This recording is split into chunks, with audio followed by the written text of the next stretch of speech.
Geopolitics is shifting, technology is accelerating, and Elon Musk says that in the future there will be 10 billion humanoid robots. In this AI-driven world where computers will handle every intelligent white-collar job, what value will be left for humans?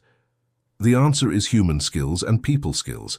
People today are craving realism and genuine human connection. If you learn how to influence people and guide their decisions, you can succeed in every aspect of life. And the very first and most essential step to this is micro-compliance. How does social media hook you? How do cult leaders recruit people? The foremost method is micro-compliance. When hypnotists make someone unconscious on the floor, they start by asking them to do 50 seemingly meaningless little things, like put your hand forward, flip it, or look up. The person thinks it is normal, but their brain is actually undergoing massive compliance. Our brain has not changed at all for the past 200,000 years. If you want to change someone's behavior, use the exact same method that works for brainwashing: novelty. Every new thing hijacks our brain. fMRI studies show that our brain already makes a decision before we even become conscious of it. If you want to change your life or beliefs, introduce something new to your environment, like repainting your office walls or changing your wardrobe. The brain will respond to this novelty instantly. The most important framework to influence a person is the PCP model.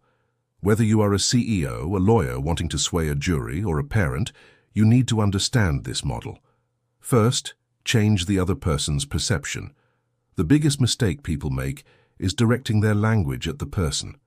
Language should not be direct, it should resonate. First, acknowledge the other person's point of view, and only then deliver your point. When you openly call out the social or business script running in someone's mind, that script loses its power. Context determines what behavior is permissible and what is not. People are naked while showering every day, but not in the middle of an office. Once in 1957, a hypnotist gave a police officer the context that someone in the audience was pulling out a gun, and that officer opened fire. Context can make a human do absolutely anything. When you change the perception and context, the other person automatically gets permission to do what they normally wouldn't do.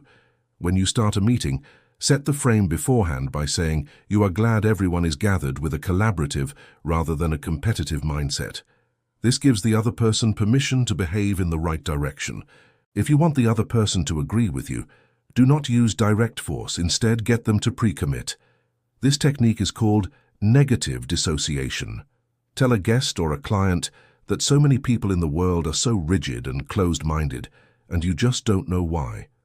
The other person will instantly nod because they want to separate themselves from those closed-minded people.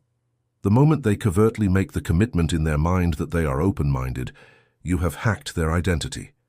An MIT study showed that students who were given complete freedom to submit papers performed the worst. But those who pre-committed to strict deadlines achieved the best grades. Pre-commitment eliminates procrastination.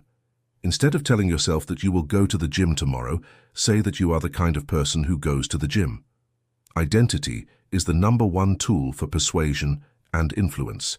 An 8-year-old child is hidden inside all of us. Our behavior is driven by the childhood development triangle. What we had to do to make friends in childhood, what our coping mechanism was to stay safe, and what we had to do to get affection and appreciation all fall into this. 90% of people grow up still carrying that childhood backpack. If an employee in the office gets angry over small things or shrinks back, you are not looking at an adult, but at that 8-year-old child who was scolded at the family dinner table. This trauma cannot be deleted. Its decision-making power can only be reduced. What is the most dangerous persuasion skill in the world? Making the other person feel clever. Give them one piece of data, then give them another piece of data, but do not connect the two yourself. Let their brain connect those two pieces. When a person feels that an idea came from their own mind, they can never resist it. This is exactly how the media and conspiracy theories work. Two ordinary facts are placed side by side, and your brain completes the story on its own. In the end, whether AI comes or robots arrive, all humans are exactly the same on the inside. If we put our biggest insecurities into a single hat, we wouldn't even be able to recognize our own insecurity. On their deathbed, people regret most that they took life way too seriously. Alan Watts said that half of human trouble exists because we take too seriously what God made just for fun. So remember, keep your perspective right, hold on to empathy, and enjoy this life like a game. Don't forget to like and subscribe.